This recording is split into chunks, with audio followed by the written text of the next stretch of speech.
one this weekend for Southern Miss. I heard earlier this week Will Hall talking about it. Said, we're big underdog. People aren't giving us a chance, but this is an opportunity for our program. Yeah, good afternoon, Richard. It really is. It's an opportunity for Southern Miss to take a step forward. And talked to Barry McKnight from Troy today. He was on the Eagle Hour, and kind of the question got asked. Is this a trap game for Troy because they got a big one next week with South Alabama, and kind of the attitude from Troy is they view this game like Southern Miss. They were one of the teams that were really excited that Southern Miss came into the league, and so you don't feel at all that Troy's looking past this one either. So Southern Miss goes over there, and I don't know if you remember last year what the final line score was, but you look at a game last year where some defensive players from Troy really elevated their stats. 16 tackles for loss and 9 sacks against the Golden Eagles last year. That was Ty Key's first game to start, and it was just really tough. And so the Golden Eagle offensive line, Sam Gregg, they're really looking for a much improved and almost like a revenge game for an offensive lineman. Yeah, 21-9, the final in Hattiesburg last year, low-scoring game. Southern Miss led it 3-0. Troy outscored the Golden Eagles 21-6 in the second half. This is a different Southern Miss team, though, right? I mean, isn't it fair to say that they're not where they want to be, but the way they had to play last year because of where the roster was is in the rearview mirror? Yeah, I mean, going back to the offensive line, so they're playing, 9 or 10 guys consistently now, and they didn't have that last year. And that's what really, in games like this where you have a pretty good defensive front from Troy, I mean, it just where your guys are worn out at the end of the game. So they've been rotating. They're starting Barnes, the true freshman. He's at right tackle. They've been mixing some younger guys in. Calvin McMillan's been playing.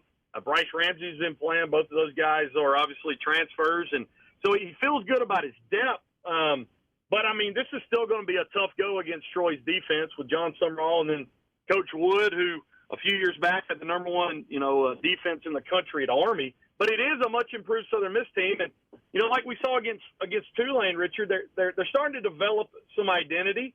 Wilkie's been accurate, and you throw it up to Brownlee, and most of the time, not all the time, he's going to come down with it. And Caston has emerged as a mid-passing threat, and you never know when they might throw the super back out there. But I would expect, them to attack Troy defensively. There's kind of, in the secondary, I should say, there's kind of talk that maybe Will Cholo might not play in this game, and that might allow, Zach Wilkie a little more time to throw. But Southern Miss can definitely attack Troy's secondary with Caston and Brownlee and some of the other guys in the passing game.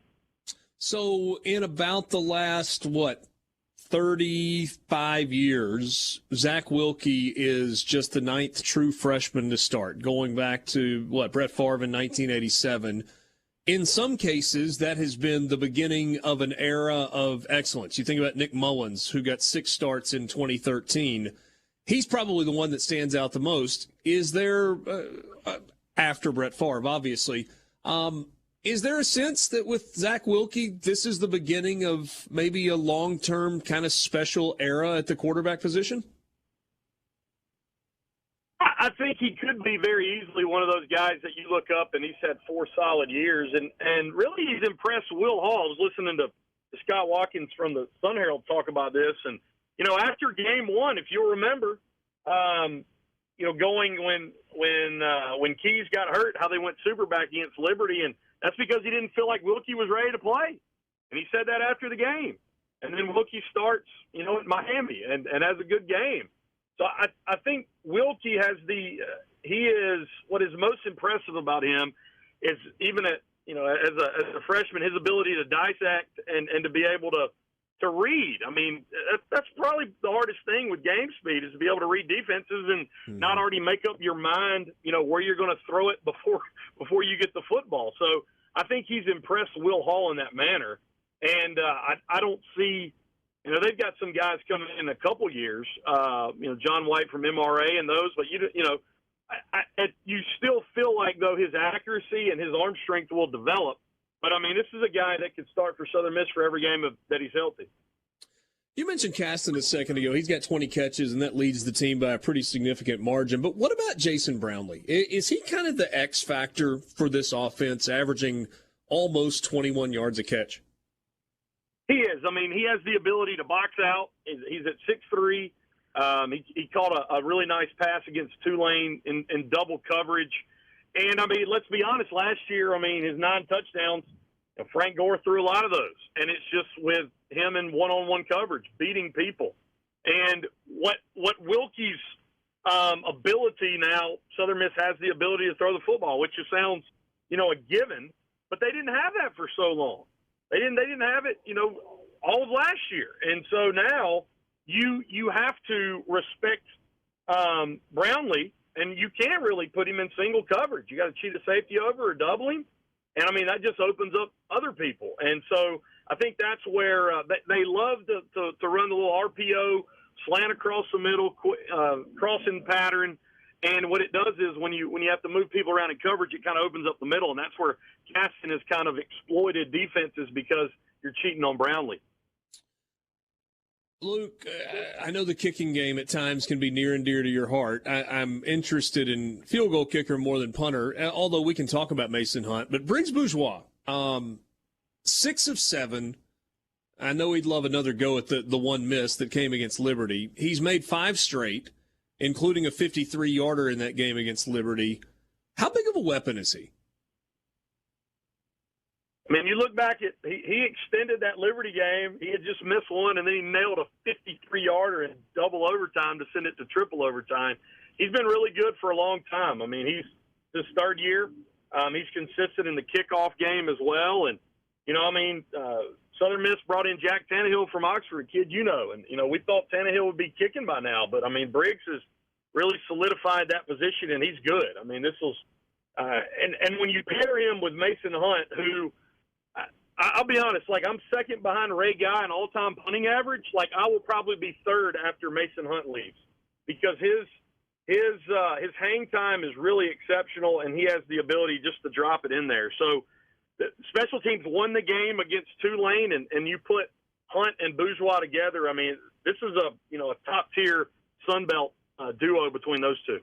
Yeah, Hunt averaging 44 yards a kick. He's got a 57-yarder, 9 of his punts inside the 20-yard line. He's got 7 punts over 50 yards. Let's talk quickly about defense before we run out of time, because this is a Troy team that don't really have it figured out at the quarterback spot. They're not going to light the field up, but they're tough and they're nasty, and they're a good football team.